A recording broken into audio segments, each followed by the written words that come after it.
दोस्तों, अगर आपने भी थंबनेल पर पढ़कर इस वीडियो पर क्लिक किया है तो यकीनन आप भी जानना चाहते होंगे कि आखिरकार कैलाश पर्वत के शिखर पर क्या है। दोस्तों, सदियों से कैलाश पर्वत को लेकर लोगों की अलग अलग मान्यताएं रही हैं। कुछ लोग कहते हैं कि यहाँ साक्षात भगवान शिव निवास करते हैं, यानी कैलाश पर्वत ही उनका दिव्य धाम है। वही कुछ साइंटिस्ट यह दावा करते हैं कि ये एक रहस्यमयी पिरामिड नुमा संरचना है। पर असल में सच्चाई क्या है? आखिर कौन सी अदृश्य शक्ति है जो किसी भी इंसान या यंत्र को वहां पहुंचने से रोक देती है? क्या ये सच में कोई दैवीय रहस्य है या फिर कोई ऐसा रहस्य जिसकी कल्पना तक करना इंसान की समझ से बाहर है? दोस्तों, अगर आप भी इन तमाम सवालों के जवाब जानना चाहते हैं तो हमारे साथ इस वीडियो में आखिर तक बने रहिएगा, क्योंकि आज के इस वीडियो में आपके उन सभी सवालों का पर्दाफाश होने वाला है जो आपके मन में बरसों से दबे हुए हैं कि आखिरकार कैलाश की सबसे ऊंची चोटी पर क्या है। दोस्तों, कहते हैं इस रहस्य को एक साधु ने अपने जीवन के अंतिम समय में अपने शिष्य के बार बार आग्रह करने पर बताया था। आखिर क्या राज था उस चोटी का और क्यों आज तक कोई भी वहां नहीं पहुंच सका? तो अगर आप जानना चाहते हैं कि उस साधु ने अपने शिष्य को कैलाश पर्वत की शिखर के बारे में कौन से रहस्य बताए थे तो हमारे साथ आखिर तक जुड़े रहिएगा। तो चलिए अब आपका ज्यादा वक्त ना गंवाते हुए उस रहस्य से पर्दा उठाते हैं। लेकिन उससे पहले अगर आप भी भगवान शिव को सच्चे दिल से मानते हैं तो इस वीडियो को एक लाइक जरूर कीजिएगा, और अगर अभी तक चैनल को सब्सक्राइब नहीं किया तो तुरंत सब्सक्राइब कर लीजिए और कमेंट में हर हर महादेव जरूर लिखिएगा। तो चलिए वीडियो को शुरू करते हैं। बहुत समय पहले तिब्बत के निर्जन पठारों पर मानसरोवर झील के किनारे एक साधु रहते थे। उनका नाम गोपीनाथ गिरी था। कोई नहीं जानता था कि वह कितने साल से वहीं बैठे तप कर रहे हैं। स्थानीय तिब्बती उन्हें चुप्पा बाबा कहते थे। उनके बारे में कई कहानियां चलती थीं। किसी ने कहा कि उन्होंने कैलाश पर्वत के शिखर पर कुछ ऐसा देखा है जो मनुष्य की आंखों में झांकता नहीं बल्कि आत्मा में उतर जाता है। साधु के पास एक पुराना त्रिशूल था जिसकी फूली हुई मूठ पर राख की मोटी परत जम चुकी थी। उनकी झोपड़ी बहुत साधारण थी, पत्थर और कपड़ों की बनी हुई, लेकिन लोग बताते थे कि रात के समय वहां से कोई अदृश्य घंटियों की गूंज आती रहती है। उस झील को हिंदू, बौद्ध, जैन और बोन धर्म के लोग पवित्र मानते हैं। कहा जाता है यहाँ स्वयं भगवान शिव वास करते हैं। मान्यता यह भी है कि कैलाश पर्वत ब्रह्मांड का केंद्र है। कुछ वैज्ञानिक इसे वर्ल्ड पिरामिड कहते हैं। कई यात्री बताते हैं कि कैलाश की परिक्रमा करते वक्त उनकी घड़ियां धीमी या उल्टी चलने लगती हैं। यह सच है कि चीनी सरकार ने किसी भी पर्वतारोही को शिखर तक चढ़ाई की अनुमति नहीं दी। साल 1959 में एक रूसी दल ने दावा किया था कि उन्होंने पर्वत की ढलानों पर किसी अद्भुत ऊर्जा को महसूस किया, लेकिन कोई प्रमाण कभी सामने नहीं आया। सभी कहानियों के बीच सबसे अनकही कहानी वही थी जो साधु अपने दिल में दबाए बैठे थे। एक रात मानसरोवर की शांत जलराशि पर चांद की किरणें पड़ रही थीं। हवा में इतनी ठंड थी कि सांस लेते ही फेफड़े में चुभन होती। साधु अपनी झोपड़ी के बाहर बैठे थे। उनके चारों शिष्य उनके पास आकर बैठ गए। सबसे छोटा काशीगिरी अपनी धोती में सिमटा कांप रहा था। उसने बहुत धीमे स्वर में पूछा, गुरुदेव, सच बताइए, आपने कैलाश के शिखर पर क्या देखा? साधु ने अपनी बुझती आंखें उठाई। उनकी आवाज इतनी शांत थी जैसे कोई सूखी नदी बोल रही हो। मैंने वहाँ सिर्फ पत्थर नहीं देखा, मैंने वहाँ ऐसा देखा जिसे कह देने पर भी कोई मान नहीं सकता। तीनों और शिष्य और पास खिसक आए। किसी की हिम्मत नहीं हो रही थी बीच में बोलने की। साधु ने कहा, सुनो, मैं यह कथा तुम्हें 3 रातों में सुनाऊंगा, हर रात एक हिस्सा। आज पहली रात में उस यात्रा की शुरुआत सुनाऊंगा। अगर तुम्हारे दिल में डर है तो अभी लौट जाओ, क्योंकि यह सिर्फ कथा नहीं है, यह आत्मा की परीक्षा है। सभी चुप रहे, कोई नहीं उठा। साधु ने आंखें मूंद ली जैसे स्मृतियों में लौट रहे हों। उन्होंने कहना शुरू किया, वर्षों पहले मैंने मानसरोवर में स्नान किया। उस समय मेरा मन बहुत अशांत था। लोग कहते थे कि जिसने कैलाश का शिखर देख लिया वह मनुष्य नहीं रहता, वह देवत्व का अंश बन जाता है। मैंने अपनी आंखों से देखा कि कुछ यात्री बेस कैंप से ऊपर चढ़े फिर लौटकर कभी वापस नहीं आए। कुछ ने कहा वे बर्फीले तूफान में खो गए, मगर मैंने जाना वहाँ कोई और शक्ति पहरा देती है। साधु की आवाज कांपने लगी। उनके चेहरे पर दर्द की झलक उभरी। पहली रात जब मैंने चोटी की ओर देखा, मुझे वहाँ एक नीली ज्योति दिखी, इतनी साफ कि मैं आंखें हटा न सका। वह ज्योति किसी दीपक की लौ जैसी नहीं थी, वह धड़कती थी जैसे कोई जीवित हो। मैंने मन ही मन प्रण लिया, मैं इस बुलावे को ठुकरा नहीं सकता। दूसरे दिन सुबह सूरज निकलने से पहले ही साधु ने अपनी यात्रा शुरू कर दी।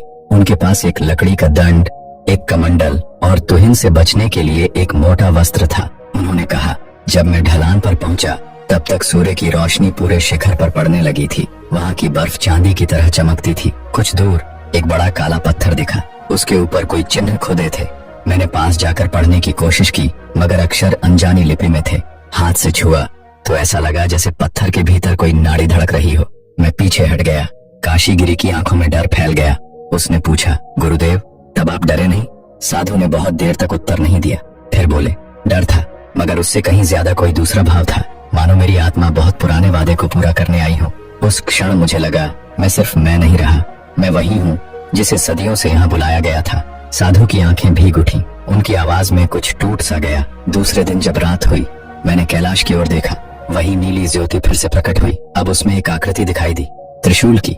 उसकी तीनों नोकों पर हल्की रोशनी टिमटिमा रही थी। मेरे गले से आवाज नहीं निकली। तभी मुझे ऐसा लगा जैसे कोई मेरे कान में बोल रहा हो, आगे बढ़ो, द्वार खोलो। साधु ने कहा। मैंने तीसरे दिन पूरी हिम्मत बांधी, कमर तक बर्फ में उतरते हुए आगे बढ़ता गया।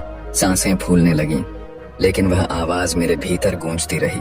दोपहर तक मैंने देखा एक काले पत्थर का गोल गुंबद बर्फ में आधा डूबा हुआ था। उसके ऊपर सफेद लकीरों से कुछ लिखा था, यो मम शिखरम प्राप्य आत्मस्वरूपम विन्दति। जो मेरे शिखर तक पहुंचता है वह अपने स्वरूप को जान लेता है।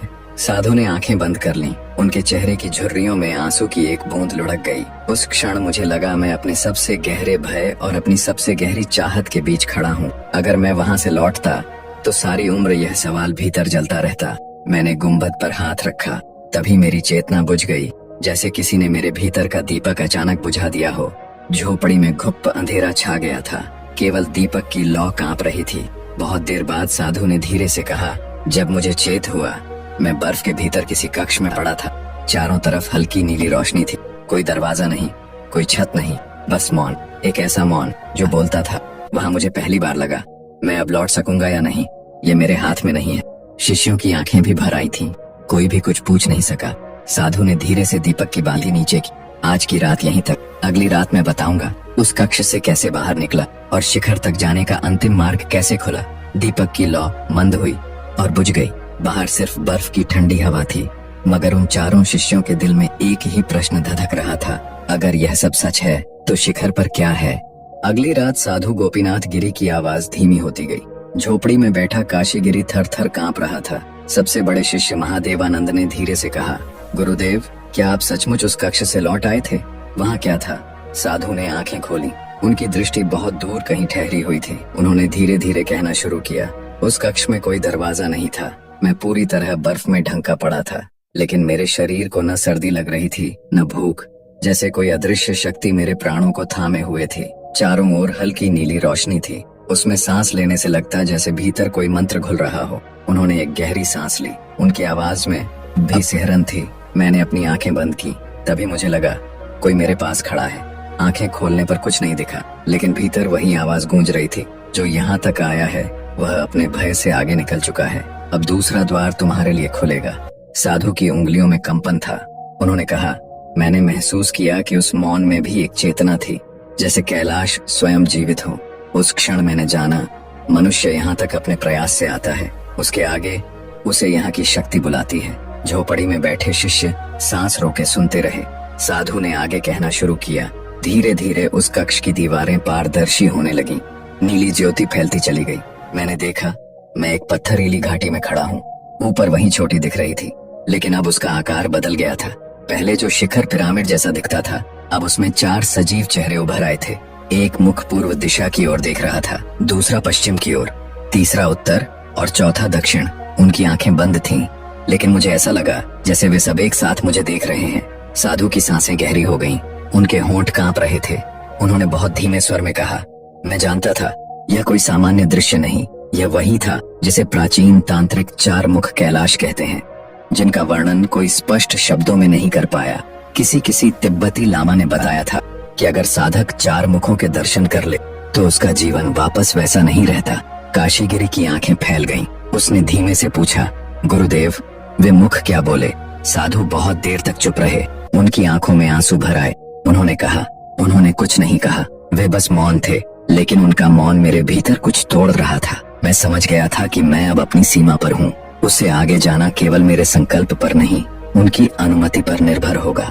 कुछ क्षण तक कोई आवाज नहीं हुई, सिर्फ झोपड़ी में जलते दीपक की लौ कांपती रही। बाहर हवा का झोंका आया। साधु ने अपनी आवाज में सन्नाटा समेटकर कहना शुरू किया। मैंने उनके सामने प्रणाम किया। मेरे माथे पर बर्फ पिघलकर बहने लगी। उसी पल मुझे फिर वही ध्वनि सुनाई दी, द्वितीय द्वार अब खुलेगा। उन्होंने अपनी आंखें बंद कर लीं। उनकी आवाज बहुत धीमी हो गई। मेरे पांव के नीचे की धरती अचानक खिसकने लगी, जैसे कोई अदृश्य सीढ़ी खुल रही हो। मैं धीरे धीरे नीचे उतरता चला गया। मुझे नहीं पता था मैं कितनी गहराई में जा रहा हूँ, मगर डर की जगह अब कोई अजीब शांति फैल रही थी। सब शिष्य स्तब्ध थे। महादेवानंद ने धीमे से कहा, गुरुदेव, क्या वह कोई सुरंग थी? साधु ने कहा, हाँ, यह कैलाश की तीसरी परत थी। मैंने सुना था कि शिखर के भीतर गुफाओं का जाल है, लेकिन मैंने कभी कल्पना नहीं की थी कि मैं वहां पहुंचूंगा। उस सुरंग की दीवारें काले पत्थर की थीं। उन पर कहीं कहीं सुनहरे अक्षर चमकते थे, जैसे कोई मंत्र खुदे हों। हर कदम पर मेरी आत्मा कांप उठती थी। किसी भी मनुष्य को वहां जाने का साहस नहीं होता। उनकी आवाज एकदम डूब गई।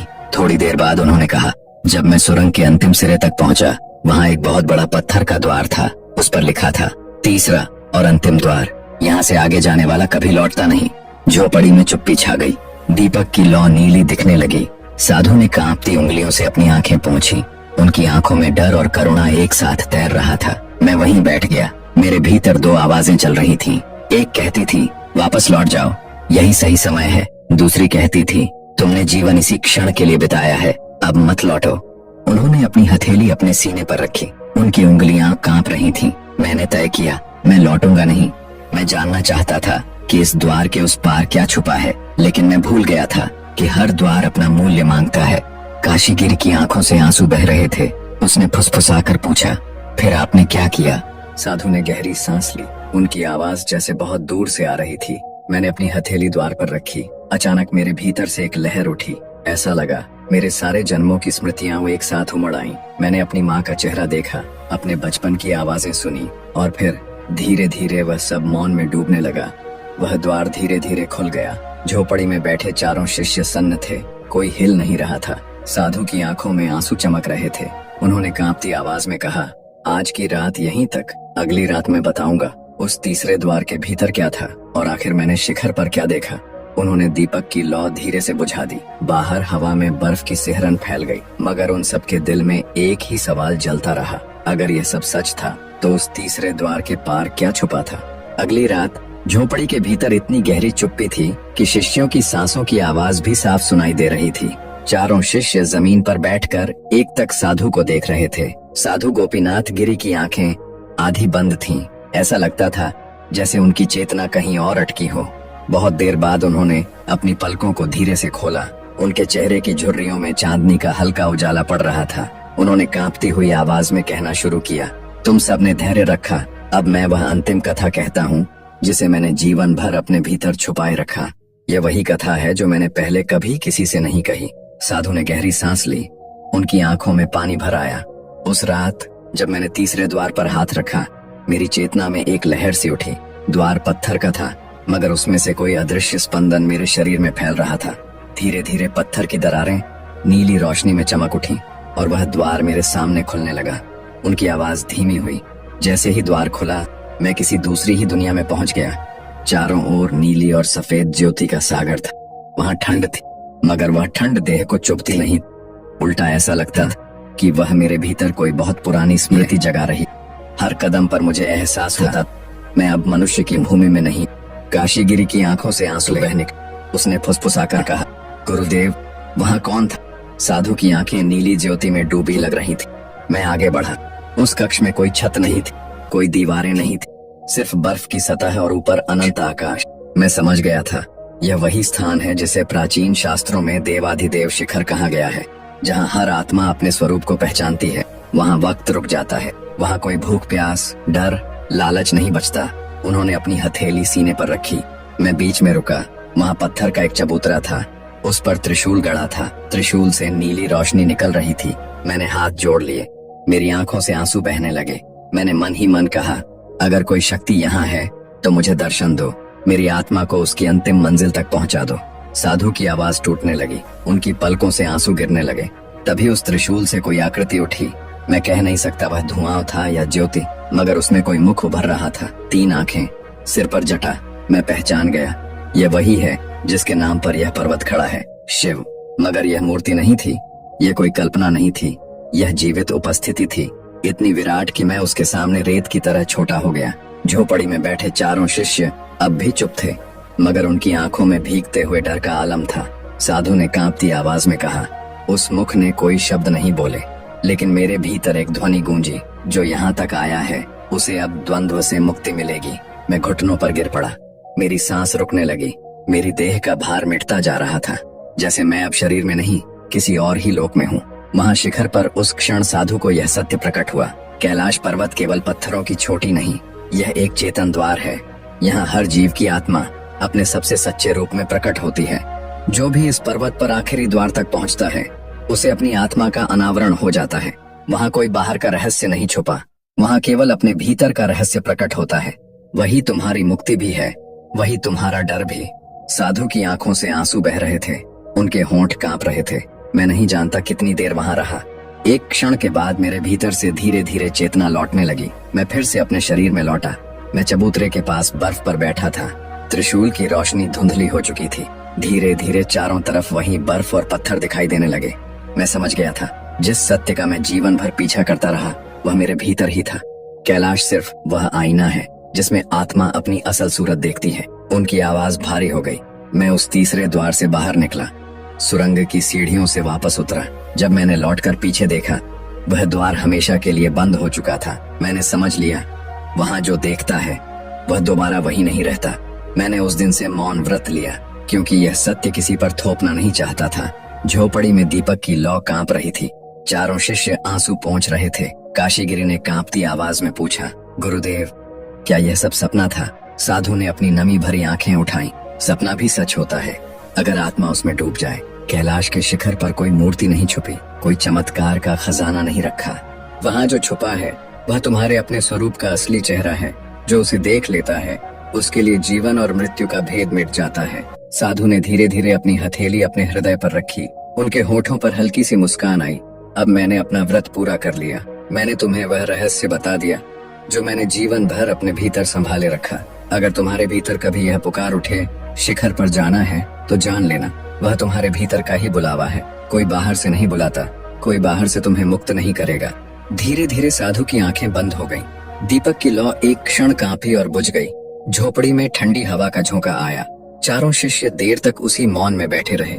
किसी की हिम्मत नहीं हुई कुछ बोलने की। सभी के मन में अब केवल एक ही बात गूंज रही थी, कैलाश के शिखर पर क्या है तुम्हारा ही असली चेहरा।